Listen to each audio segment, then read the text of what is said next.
Բարի երեկո սիրելի հեռուստադիտողներ, հարցազրույցի տաղավարում այսօր զրուցելու եմ փաստաբան Արսեն Բաբայանի հետ։ Պարոն Բաբայան, շնորհակալություն մեզ հյուրընկալվելու համար։ Շնորհակալ եմ, բարև ձեզ։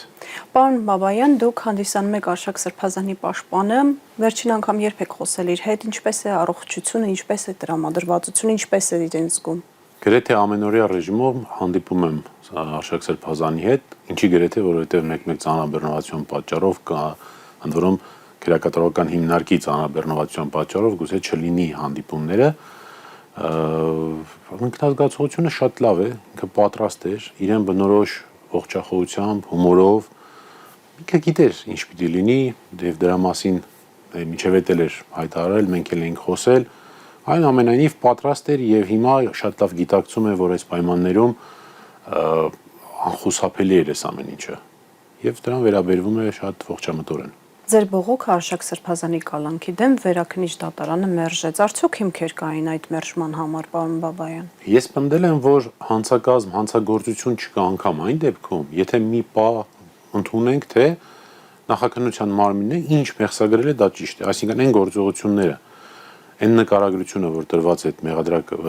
քրեական հետապնդում հարուցելու որոշման մեջ, եթե մի պահ ընդունենք, որ այդ ամեն ինչ ինչ որ գրված է, դա իրականությանը համապատասխանում է, ապա այնտեղ հանցագործություն չկա։ Եվ առավել եւս հիմա, որ ընդհանրապես իրականությանը չի համապատասխանում այդ ամբողջ գրվածքը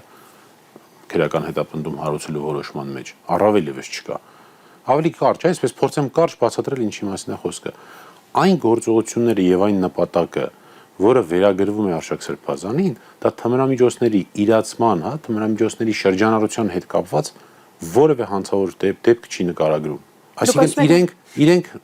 հիմքում ինչ են դրել, ասում են, որ ըստ մեղադրանքի նպատակը եղել է 18 թվականին են հայտնի խմբին վարկաբեկելը։ Մինչդեռ թմրամիջոցների շրջանառությունը հատկապես իրացման նպատակով, դրա նպատակը պիտի լինի թմրամիջոցը որևէ այլ անձի տալը, հանձնելը, որևէ եղանակով։ Այսինքն պետք է այնտեղ ստացողը լինի, որպեսզի այդ ձեռք բերած ստացած թմրամիջոցը հենց թմրամիջոցի բուն նպատակի համար կիրառի կամ օգտագործի, կամ վաճառի, կամ հյուրած ինչ ուզում ա լինի։ Տվյալ դեպքում չկա այդ հասցեական անձը։ Բայց տեսեք, ընդհանրապես ոչինչ չկա, բայց անգամ իրենց քրեական հետապնդում, դատախազի կողմից քրեական հետապնդում հարուցելու որոշման մեջ գրվածից նշանակում է, որ Արշակ Սրբազանը, եթե ամբողջությամբ ճիշտ լինի այդ գրածը, նույնիսկ այդ պարագայում, ոչ միայն հանցագործություն չի արել, այլ ընդհանրապես ընդհանուր շրջանառությունից այդ քանակի թմրամիջոցը հանել եւ հանձնել է ոստիկանությանը, որովհետեւ նպատակը ըստ այդ քրեական հետապնդման որոշման այն էր, որ ոստիկինքը տեղադրեին, ոստիկանությունը գար գտներ եւ այն խումբը, որ իրականացնում էր այդ Նոր Հայաստան, Նոր Հայրապետ շարժումը, վարկաբեկվեր։ Առողջության դեմ, բնակչության առողջության դեմ ինչ հանցագործություն է կատարվել։ Այսինքն մեր իրականության մեջ այս իրավական խուլիգանության մեջ, այս իրավական, չգիտեմ, բանդիտիզմի մեջ իրավաբանությունը ընդհանրապես գոյություն չունի, ինչպես ուզում են, որ հոդվածն ուզում են մեկնաբանում են։ Կրկնում եմ, անգամ այն պայմաններում, եթե դատախազի գրածը կամ քննիչի վերագրածը ամբողջությամբ լիներ օբյեկտիվ իրականության մեջ, բայց ես պնդում եմ, որ այդպիսի բան գոյություն չունի, չի եղել նման բան։ Լավ, նպատակը ո՞րն է, առանց հիմքերի, առանց փաստերի, առանց հանցակազմի, ո՞րն է նպատակը Արշակ Սրբազանին։ Նպատակը Արշակ Սրբազանին մեկուսացնելն էր, որովհետև քաղաքական իշխանությունը Արշակ Սրբազանի նկատմամբ ունի վատ վերաբերմունք։ Բայց ոչ բոլոր վատ վերաբերմունք ունեցողներին են, չէ՞, անազատության։ Դե Արշակ Սրբազանը եկեղեցում եւ ընդհանրապես հասարակության մոտ սովորական մի անձ չի։ Նրա խոսքի արժեքը, նրա մնացած բոլոր գործողությունները բնականաբար դա գնահատվել է իշխանության կողմից, վտանգները դրա տեսել են եւ ինչպես նաեւ իմ պնդումն ասա, որ եկեղեցու նկատմամբ այս վերջին հարձակումների շրջանակներում Արշակ Սրբազանը հենց այն հիմնական խանգարողներից մեկն էր։ Այսինքն հիմա եկեղեցին ավելի անպաշտպան է առանց Արշակ Սրբազանի։ Գոնե Արշակ Սրբազանին քաղաքական պատճառներով բանտարկողը այդպիսի կարծիք ունի։ Գոնե նրան նա համոզված է, որ Արշակ Սրբազանին մեկուսացնելով ինքը կկարողանա ավելի հեշտությամբ զավթել եկեղեցին, ներխուժել եկեղեցու ներիշխանական կյանք եւ այնտեղ որոշակի փոփոխություններ փորձել պարտադրել այլ մարդկանց, այլ սրբազանների միջոցով, ինչ որ մենք հիմա տեսնում ենք։ Հաշվարկներում որոշակի սխալ թույլ չեն տվել այս բանական։ Ես չգիտեմ անկեղծ ասած իրենց հաշվարկները ինչքանով են սխալ, ինչքանով չէ, բայց ես մի բան գիտեմ, որ եկեղեցուն հաղթելը հեշտ չի։ Դու Աստծո դեմ կռիվ չես կարող անել կամ կարող ես անել, բայց կպարտվես անպայման։ Ես եղել եմ եւ մնում եմ հավատացյալ մարդ եւ գիտեմ, որ հնարավոր չի ուղղակի հոգեվորի դեմ, եկեղեցու դեմ, Աստծո դեմ կռիվ տալը։ Իսկ այդ մասին այդ 10 եպիսկոպոսներն ու arczepiskopոսները չգիտեն, պարոն։ Չգիտեմ, ես չեմ հարցրել իրենց, չեմ էլ պատրաստվում հարցնել, թող իրենք հետագայում իրենք իրենց առաջ պատասխան տան, չգիտեմ, իրենք իրենց դեմ գործած մեղքերի համար հետագայում թող պատասխան տան։ Ես չեմ որ պիտի գնահատեմ նրանց գործողությունները։ Արշակ Սրբազանի դեմ հանրային տիրույթում եւ լրատվական հարթակներից մեղադրանքներ է հնչեցնում նաեւ Գևորգ եպիսկոպոս Սարոյանը, նա անդրադառնալով այս թմրամիջոցի հետ կապված մեղադրանքին հաստատապես հայտարարում է, որ համոզված է, որ նման բան եղել է։ Ինչով է հիմնավորված իր այդ համոզվածությունը, պարոն Բաբայան, ինչպես կմեկնաբանեք։ Գևորգ Սրբազանը հաստատապես ստախոս է եւ Գևորգ Սրբազանի հաստատապես ստախոս լինելու մասին ես դեռ օրեր առաջ եմ բացահայտել։ Երբ որ օրինակ տարբեր հեռուստաընկեր կամ տարբեր հարցազրույցներում, լրատվամիջոցներում պնդում էր, թե իբր կա երկրորդ փորձաքննություն, այսինքն ինչ էր ասում, ասում էր երկու փորձաքննությունով բերեցին, ցույց տվեցին, հա իր խոսքում էր, կարծեմ հանրային հեռուստաընկերություն։ Դա արդեն վերաբերում էր տարածված տեսանյութին։ Այո, տեսանյութին էր վերաբերվում, մինչդեռ ես որպես Արշակ Սրբազանի ներկայացուցիչ այդ գործով, եթե լիներ այդպիսի եզրակացություն, ենթադրաբար ես էլ պիտի տեղյակ լինի։ Ինչի ենթադրաբար, որովհետև նաև չեմ բացառում, որ քննչական մարմինը կրկին խախտելով քրեական դատավարության օրենսգիրքը էլի կաներ առանց մեր տեղեկության, էլի կան, բայց ես հարցում արեցի պաշտոնապես եւ ստացա, որ որևէ երկրորդ փորձաքննություն չի նշանակվել, հետեւաբար եւ չի էլ կատարվել։ Հիմա ինչ փորձաքննության մասին է Գևորգ Սարոյանն ասում է, որ Արշակ Սրբազանը իր նախաձեռնությամբ միջազգային փորձաքննական ընկերության է տրամադրել այդ տեսանյութը, որպեսզի Իսկ ինչ գիտի Գևորգ Սրբազանը դրա մասին, իսկ ինչ առնչություն ունի ինքը դրա մասին, որևէ ինքը լսել է այդ մասին, հավանաբար Արշակ Սրբազանի հայտարարությունից, երբ որ լրագրողը հարցնում էր, որ թե դուք արդյոք կամ ինչու չեք դուք դիմել փորձաքննություն, ասեց իսկ ով ասեց։ Եվ Գևորգ Սրբազանին խորհուրդ եմ տալիս մի քիչ համբերել եւ իր հարցերի այդ հարցի պատասխանը շուտով կստանա ինքը։ Մի քիչ պետք է ուղղակի համբերել։ Ինչ էր ասում էր Արշակ Սրբազանը փորձաքննության է ներկայացրել, բայց դրանից լուրջ չկա։ Ով ասեց լուրջ չկա։ Դու ինչ գիտես։ Ասեց, որ ընթացք չեն տվել։ Ով պիտի տա ընթացքը։ Ընթաց տվողը ես եմ։ Ինքը ինչ գիտի։ Ինքը այդ իր ստախոսության, բանսարկության, այդ ամոթել էլի ես ինձ անկեղծ ասած շատ վատ եմ զգում որ հոգեվորականի հանդեպ եմ։ Նու այս պահի դուրսությամբ ինքը հոգեվորական է։ Շատ վատ եմ զգում որ հոգեվորականի հանդեպ եմ ես, հա, խոսքերին ասում, բայց ինքը հասցրել է դրան եւ արժանացել են խոսքերի, որ ես հիմա իրեն ասում եմ։ Ասում եմ թող ով որ հետաքրքրված է, թող հետաքրքրվի, գնա հետաքննություն անի, բարձի։ Արել ենք հետաքննություն, շատ բան ենք բարձել։ Իսկ դու ինչ ես արել։ Ինչի համար ես այդ ստախոսությունները տարածում։ Արշակ Սրբազանի հետ քննարկել եք այս հարցը, ինքը ունի որոշակի բացատրություն, թե իր երբեմնի հոգևոր եղբայրները ինչու են հանկարծ նման դիրքորոշմամբ հանդես գալիս եւ օրինակ նույն Գևորգ Սարոյանի օրինակով հենց իր դեմ նմանատիպ մեղադրանքներ հնչեցնում։ Ինչ որ միջանձնային խնդիր է եղել։ Խոսել եմ, միջանձնային խնդիր չի եղել, հակառակը Արշակ Սրբազանը մշտապես օգնելու աջակցել է Գևորգ Սրբազանին։ Ինչպես Վեհափարն ու Մկրտիչ Սրբազանը։ Բայց այն ինչ որ խոսել ենք, չեմ կարող բարձրաձայնել, որովհետեւ իր թույլտվությունը չունեմ եւ իսկ այն ինչ որ ես գիտեմ, ելի եմ ասում, առանց իր թույլտվության չեմ կարող բարձրաձայնել։ Բայց որոշակի բացատրություն տալու համար առանց մանրամասնելու անձնական խոսակցության դրվագները։ Չէ, բայց ակնհայտ չի, որովհետեւ Գևորգ Սրբազանի հետ կապված վստահաբար կա որոշակի կոմպրոմատային, այսպես ասած, իրականություն, որից էլ դրթված միաժամանակ նաեւ ապագայում հույսեր ունենալով հոգևոր կյանքում, հոգևոր իշխանության մեջ ավելի բարձր դիրք ունենալով դիմել այս քայլին։ Այսինքն ինչ որ խոստումներ են տվել։ Բնականաբար։ Իսկ Գևորգ Սրբազանի բոլոր գործողությունները ցույց են տալիս, որ նա իր բոլոր քայլերը հաշվարկում է։ Իհարկե այդ հաշվարկների մեջ գրեթե միշտ սխալվում է, ինչ որ տեսել ենք, բայց գոնե հաշվարկելու ունակություն ունի։ Եվ ես համոզված եմ, որ ինքը ապագայի հետ կապված որոշակի պլաններ ունի։ Հետդարձի ճանապարհ։ Իսկ ինքը ով ասեց, որ հետ դարձի մասին է մտածում, ինքը իր սխալ հաշվարկներում համոզմունք գուցե ունի, որ ինքն ու Նիկոլը միասին որոշակի հաջողության կհասնեն։ Այսինքն Նիկոլ Փաշինյանի սրտով կաթողիկոսի գահն են խոստացել։ Ես այսքանը կասեմ, դրանից ավել չգիտեմ։ Այնտեղ 10 հոգի կա, գուցե հետագայում իրանք իրար մեջ ինչ-որ այսպես քննարկումներ ունենան։ Բայց ամեն դեպքում չեմ ուզում Գևորգ Սրբազանի թեման այսքան ծանրացնել։ Ես ավելի կարևոր հանգամանքի շուրջ Գևորգ Սրբազանի այսպես ասած այդ թեման ինչի առաջ բերվեց։ Որովհետև շատ լուրջ Որովհետև շատ մեղադրանքներ լուրջ է անհեթեթ մեղադրանքներ են։ Անհեթեթ, բայց նաև շատ Այ օրինակ տեսեք, այս թմրամիջոցների գործով ասում է թե մի կա ով չգիտի, ասում բոլորը գիտեն, կա Սարգսակի ցուցմունք։ Ով գիտի։ Դու ոնց կարաս դա իմանաս։ Չէ՞ որ դա նախաքննական գաղտնիք ունի։ Ես էլ պնդում եմ, որպես նախաքննական գաղտնիքի տիրապետող ի պաշտոն է, հա, իմ հանգամանքով պայմանավորված։ Չկա որևէ Սարգսակ,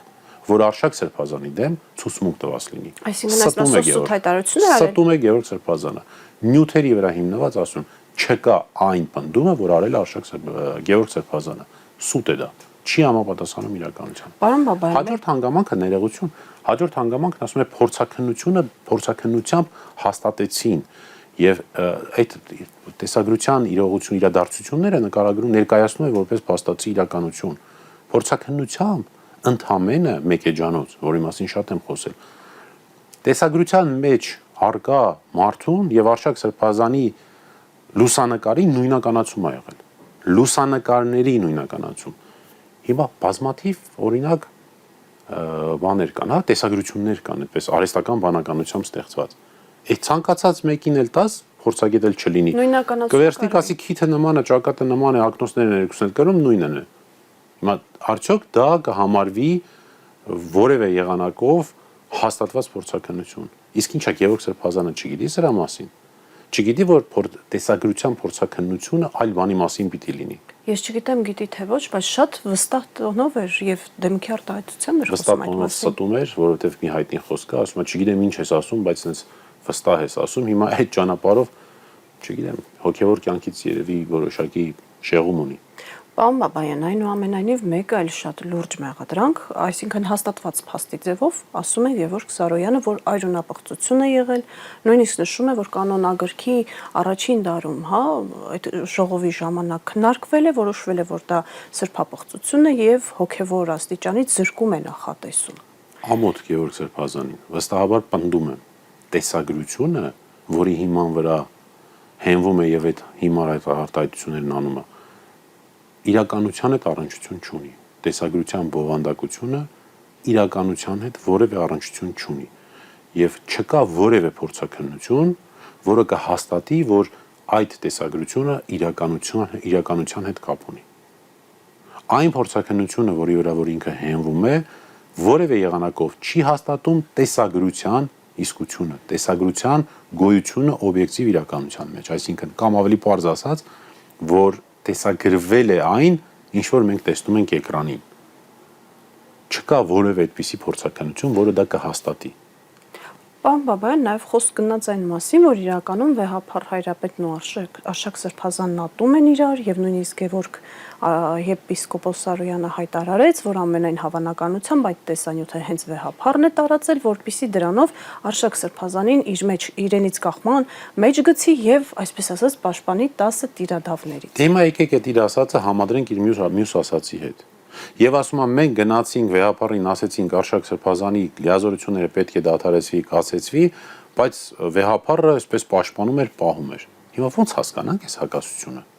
Ո՞նց կարա այսպիսի բան լինի։ Հետո երբ որ այդ հարցին պատասխանեն, որում այս հարցը իրան տրվեց բանը, հա, հարցազրույցը վարողի կողմից, ինքը փորձելով նախ հասկանալով որ ծուղակն ընկավ, հիմար բան ասեց, պիտի կարողանա դրա տակից դուրս գալ, երրորդ մեկ այլ անհասկանալի բանը հնարեց, ասում այ դրանով վեհապառը ծուղակ ստեղծեց, Արշակ Սրբազանն էլ ընկավ այդ ծուղակի մեջ եւ դրա համար պաշտպանում էր եւ դրա համար իրար պաշտպանում էին։ Ինչ ծուղակ, եթե արդեն այդ արարքը իր նկարագրությամբ վեհապառի կողմից կատարվեր։ Եթե արդեն տեսագրությունը տարածվել է, ել ինչ ունեին իրար պաշտպանելու։ Ինչ կար իրար պաշտպան։ Բա ինչ են մինչեւ հիմա թե վեհապառը Արշակ Սրբազանի եւ թե հակառակը պաշտպանում իրար։ Պարոն Բաբայան, Արշակ Սրբազանի մասով ճիշտ եմ հասկանում, եթե տեսանյութ ունենար իրենց համար ցանկալի հետևանքները, այս թմրամիջոցի հետ կապված դրվագը Երևան էլ չէր գա։ Այո, ընդ որում, այս երկու դեպքերը մի դեպքում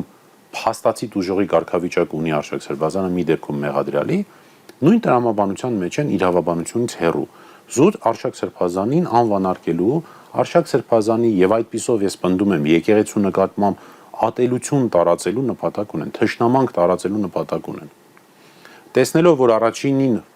չհավատացին մարդիկ, որովհետեւ ֆակտ հայտա որ հիմարություններ այդ տեսագրությունը կամ դրա մասին շատ կարճ խոսվեց, որոշեցին այս երկրորդ հիմարությունը անել։ Էնել այդ թմրամիջոցները հենց այնպես չէր ընտրվել, որովհետեւ հասարակության մեջ չբան կա, չէ՞, այսպես նարկոտիկ, տեսարան, այսպիսի բաներ, սենց է ընտրվել այս ամբողջ process-ը հենց այս եղանակով։ Այո, այս եղանակով է իրականացվում։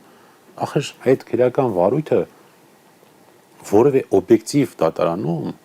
ապագա չի կարող ունենալ, որովհետև կրկնում եմ, նույնիսկ եթե դատարանը ասի ինչ ասում եք ճիշտ եք ասում, ապա այդ պայմաններում անգամ հանցագործություն տեղի չի ունեցել։ Իսկ թմրամիջոցի գործի հետ կապված Արշակ Սրբազանի դեմ ցուցմունք տվողը հայտնի է։ Որևէ անձ չկա, որ Արշակ Սրբազանի դեմ ցուցմունք տված լինի։ Որովհետև Նոր Հայաստան Նոր Հայրապետ շարժման մասնակիցներից կամ նույնիսկ գլխավոր կազմակերպիչներից մեկի անունն էր շրջանավորվում։ Ես էլ պնդում եմ, որ որևէ անձ չկա, որ ուղիղ ցուցմունք տված լինի Արշակ Սրբազանի դեմ եւ պնդի, որ Արշակ Սրբազանը որևէ առնչություն ունի այդ թմրամիջոցի հետ։ Իսկ ինչպես է հնարավոր քրեական գործ հարուցել։ Ենթադրություններ բերելով առաջ իրենք իրենց համար, դե տեսեք 18 թվականին այդ գործի վերաբերյալ իրականացվել է ակտիվ քննություն։ 18 թվականին կասեցվել է այդ քննությունը ակտիվ, որովհետև ոչինչ չեն այդտեղ բերել, եւ 25 թվականի դեկտեմբերի 4-ին Արշակ Սրբազանին ձերբակալել են։ Այսինքն 18 թվականից հետո հաջորդ գործողությունը եղել է 25 թվականին Արշակ Սրբազանի ձերբակալությունը։ Ակնհայտ չի, որ այստեղ որևէ ոչինչ չկա։ Իսկ հնարավոր զարգացումները ինչպիսին կլինեն։ Մամուլը պարբերաբար գրում է, որ քիչ-քիչ Փաշինյանը մոտենում է վեհափառին, այսինքն օղակը սեղմվում է վեհափառի հարազատ եղբայրն ու եղբորորդին եւս ազատությունից զրկված են։ Ռուսաստանում հոգեվոր ծառայություն իրականացնող Եզրա Սրբազանի դեմ են հերրակակարգով, քրեական գործ հարուցում։ Գիտեք, ես չեմ կարող կանխատեսել, թե ինչ հնարավոր լինի, որովհետև թե որպես իրավաբան եւ թե որպես տրամաբանող սովորական մարդ ես չեմ կարող այս անտրամաբանական եւ ոչ իրավական մթնոլորտում հասկանամ թե ինչ կարող են անել։ Չգիտեմ, անում են ինչ որ ուզում են։ Թույլ ենք տալիս, մենք այնքան ինչքան որ թույլ ենք տալիս։ Իսկ ինչ կարող ենք անել։ Փոխել իշխանությունը, այլ եղանակ չունի։ Ինչպես։ Ցանկացած եղանակով, ընտրություններով, չգիտեմ, բողոքի ակցիաներով իշխանափոխություն պիտի լինի։ Այս իշխանությունը մինչև չհեռանա, այս հարցերը չեն լուծվելու։ Շատ փորձագետներ, քաղաքագետներ, քաղաքական գործիչներ ասում են, որ եկեղեցու դեմ այս քայլերով Նիկոլ Փաշինյանը պարզապես ձգտում է գնալ բախում ստեղծել։ Ես չգիտեմ, չեմ կարող այդպիսի գնահատական տալ, իմ կարծիքով Նիկոլ Փաշինյանը եկեղեցու դեմ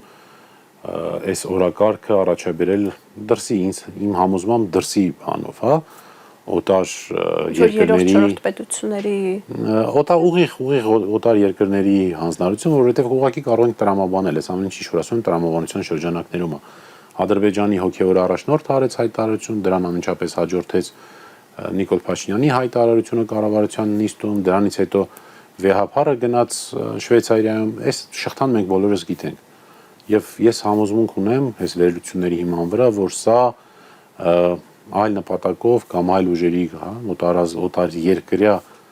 կամ ավելի պարզ այլ պետությունների կողմից տրված հանձնարարությունն է, որ իրականացվում է։ Դուք նշում եք, որ եկեղեցու դեմ պայքարողը ինքնաբերաբար Աստծո դեմ է պայքարի եղել եւ ձախողելու են միանշանակ, բայց նաեւ տեղեկատվություն տարածվեց, որ Նավասարդ Կճոյանը հանձնարարություն է վերցրել իր վրա 100 հոգեվորական հավաքել եւ հոգեվորականների, այսպես ասած, բանակով գնալ Վեհարանը իրենց լեզվով ասած ազատագրելու։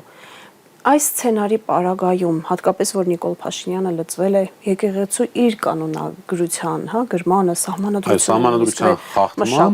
սահմանադրության խախտմամբ պետությունը մտել է եկեղեցու ինքնիշխանության տիրույթ եւ փորձում է կառավարությունը, իշխանությունը փորձում է եկեղեցում կարգավորումներ անել, ինչը սահմանադրությունը արգելում է։ Հնորը մի կարևոր հանգամանք, հա, այդ Գևորգ Սրբազանն էր ասում սահմանադրությունը արգելում է եկեղեցուն մտնել կառավարության կամ իշխանության շրջան կամ քաղաքականություն։ Եվ որ եկեղեցին քաղաքականացված է։ Ուրեմն վստահաբար պնդում են, որ սահմանադրությունը եկեղեցուն որևէ դեպքում չի արգելում ոչ զբաղվել քաղաքականությամբ եւ ոչ էլ քննադատել կառավարությանը կամ ոչ էլ գնահատական տալ։ Այսինքն դրանք կեղծորակարգեր են։ Չկա նման բան, դա անգրագետ մոտեցում է։ Սահմանադրությունը արգելում է միայն պետությանը, իշխանությանը, կառավարությանը իշխանություն, կառավարությունը չեն կարող միջամտել եկեղեցու գործունեությանը, իսկ եկեղեցին, որպես ամենամեծ հասարակական միավոր իր հետևորդներով, ինքը կարող է եւ պիտի որոշակի ազդեցություն, մասնակցություն ունենա նաեւ քաղաքական կյանքում։ Այսինքն ոչ միայն հոգևոր կառույց է, այլև հասարակական։ Չէ, հոգևոր կառույցը ինքնին արդեն հասարակական կառույց է, որտեղ ամենամեծ անդամություն ունեցող հասարակական կառույցն է։ Որտեվ մեզ մոտ այսպիսի պատկերացում կա, որ եթե հոգևորական ես, միայն պիտի աղոթես եւ վանքում եկեղեցիներում պատարական ժամանակ մեր պատմությունից եկող մեզ հայտնի, ինչը որ նաեւ այդ նույն Գևորգ Սրբազանն էր ասում, հա, պետության նշանակությունը, նեղություն, եկեղեցու նշանակությունը պետության պահպանման մեջ չէր լինի։ Դեպ ինքն էլ նշեց, որ մեր եկեղեցին միշտ պետականամետ է եղել։ Իսկ չէ, ի՞նչ է նշանակում միշտ պետականամետ։ Իր պնդմամբ եկեղեցին միշտ պիտի լինի իշխանամետ։ Իսկ եկեղեցին հայամետ պիտի լինի։ Եկեղեցին եթե տեսնում է օրինակ, որ Արցախ կորցրեցինք, եկեղեցին եթե տեսնում է, որ մենք պետություն ենք, հայրենիք ենք կորցնում, ինչ պիտի անի, պիտի ասի կամ ես չեմ խառնվում որևէ բանի, որովհետև ես մենակ պիտի աղոթեմ, կամ ես պիտի լինեմ իշխանամետ։ Դա իր պատկերացրած եկեղեցին։ Բայց ինչի էր դրանից օրեր առաջ։ Լավ, ինչ էր 18 թվականին իրեն այսպես պատառոտելով այդ նույն խմբի դեմ կռիվ տալիս, որի համար որ այսօր ինքը ասում է, որ ով չգիտի, որ թմրամիջոցի։ Վեհարանի վրա ուժայինների գրոհի ժամանակ արտասում էր։ Չէ, տեսագրություններ, չէ, դրանից առաջ էլ դեռ 18-ին։ Դեռ այդ նույն խումբը, որին ինքը այսպես ասում, ով չգիտի, որ թմրամիջոցը կամ որ այդ խմբի հետևորդն է դարձել ոնց որ թե ինքը իր հասցեին հələ տեսեք ինչեր են ասում։ Ո՞ր Գևորգ Սարոյանին հավատալ։ Լավ մի պարզ բան հարցնեմ, հա։ Ինչպես ստացվեց, որ Գևորգ Սարոյանի կամ Գևորգ Սրբազանի մասնակցությամբ հերրախոսազանգը կեղծ է իր պատմամբ, բայց Արշակ Սրբազանի հնարավոր այդ տեսագրությունը, որտեղ վերագրվում է իրան, կեղծ չի։ Ինչպես ստացվեց։ Բայց չի ինչպես ստացվեց, որովհետև նա Գևորգ Սրբազանին է վերաբերում ինքն դրա պատասխանը տալին Արշակ Սրբազան եւ ինքը սովորական նիկոլություն է անում։ Սովորական ստախոսությամբ զբաղված, բանսարկությամբ զբաղված, այսքանն ունենք մենք հիմա այդ մարդուց։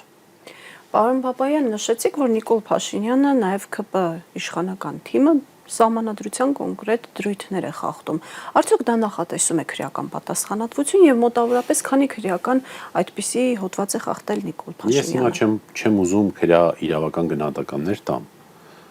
Դրա համար ոչ բավարար տվյալների ու հանգամանքներ եմ տիրապետում եւ ոչ էլ։ Այդ հարցերի բոլոր պատասխանները հնարավոր կլինի տալ իշխանապողությունից հետո։ Հիմա անօգուտ աշխատանք է նստել այդպիսի բաներով հաշվարկել թե քանի շատ հոդվածներ է խախտվել, բայց դրա վերջնական հնարավորությունը դրանցով որևէ բան անելու կլինի իշխանապողությունից հետո։ Քանի դեռ իրենք իշխանության են, դատախազություն իրենք են, քննչական իրենք են, բոլոր կառույցները, մարմինները իրենք են, հիմա իմաստ չունի որևէ այդպիսի գնահատական տալ։ Եվ վերջում ամփոփելով մեր զրույցը, Արշակ Սրբազանի օրինակը, Միքայել Սրբազանի օրինակը, Բագրատ Սրբազանի, Մկրտիչ Սրբազանի օրինակը, արդյոք սրանք ծառայում են այն նպատակին, որ ամենայն հավանականությամբ միգուցե իշխանությունը հետապնդում էր, այսինքն վաղ սերմանել հոգևորականների շրջանում, ճնշել, ավելի զգուշավոր դարձնել, թե ընդհակառակը նրանց խոսքը, որ հնչում է անազատությունից, ավելի լոկոմոտիվի դեր է խաղում։ Ես հակված եմ մտածելու, որ այն սրբազանները, որոնք հիմա անազատության մեջ են, այս պայմաններում դա իրենց համար շատ ավելի պատվաբեր է։ Եվ այդ սրբազանների անազատության մեջ գտնվող սրբազանների խոսքը շատ ավելի ծանրակշիռ է հոգևոր կյանքում եւ հասարակության համար։ Իսկ մյուս սրբազանները, 10 սրբազանները մտածելու շատ բան ունեն։ Բայց ես չեմ ուզում նորից գնահատական տալ, որովհետեւ ես այս բանի խոսում եմ Արշակ Սրբազանի որպես պաշտպան։ Պարոն Բաբայան, այնուամենայնիվ, երբ որ ասում են, որ հոգևորական այս կամ այն կոմպրոմատի պատճառով ստիպված անցել է հակաեկեղեցի շարժման կողմը, այսպիսի հարց է առաջանում։ Բաքվի բերդում ամենօրյա կտանքների ենթարկվող հայերը, պաշտպանության բանակի հրամանատար, ռազմաքաղաքական ղեկավարության ներկայացուցիչները իրենց ելույթներում գեթ մեկ անգամ չեն ափսոսացել իրենց անցած ուղու համար, գտնվելով Բաքվում, թշնամու բանտում։ Ինչ կոմպրոմատ պետք է լինի, որ հոգևորական մարդուն, որի ամբողջ կյանքը եղել է Աստծուն, ճանաչել է Աստծուն, ծառայել է, հանկարծ այդ կոմպրոմատից վախենալը։ Կոմպրոմատի ուժը կարևոր չի, տղամարդկությունն է կարևոր։ Մարդկային հատկանիշներն են կարևոր։ Ձեր նշած անձանց ամենածանր կոմպրոմատը կամ ամենածանր մեղադրանքը որևէ եղանակով նրանց վրա չի ազդի, բայց որոշ այլ մարդկանց վրա մոտ փոքրիկ կոմպրոմատը կարող է նրանց, այսպես ասած, շարքից հանել։ Հիմա Արշակ Սրբազանի հետ կապված այս բաները, իրադարձությունները, այդ տեսագրության, թմրամիջոցի, Որը շուշապես նաև իր ընտանիքի անդամներին, այո։ Դրանք որպես ինչ էին արվում, որպեսզի Արշակ Սրբազանին ստիպեն հետ կանգնել իր որոշ իր դիրքորոշումներից, իր որոշ գործողություններից։ Ազդեց դա, չազդեց։ Ընդ որում դրանք պակաս բաներ չէին, հա, ծանր հարվածներ չէին։ Իսկ Գևորգ Սրբազանի վերջին շրջանում ես այդ մարդուն չեմ ճանաչել երբևէ, բարեբախտաբար, վերջին շրջանում իրեն լսելուց ես հասկացա, որ մի փոքրիկ փուշն էլ անգամ մատը որ ծակեր, հնարավոր էր այդ մարդուն դարձնել այնպեսին, ինչպեսին մենք հիմա իրան տեսնում ենք։ Դա այդևաբար կապ չունի այդ ինչ կոմպրոմատներ պիտի լինի եւ այդ ինչ հանգամանքներում ես դու հիմա գտնվում։ Մարդուց է, մարդը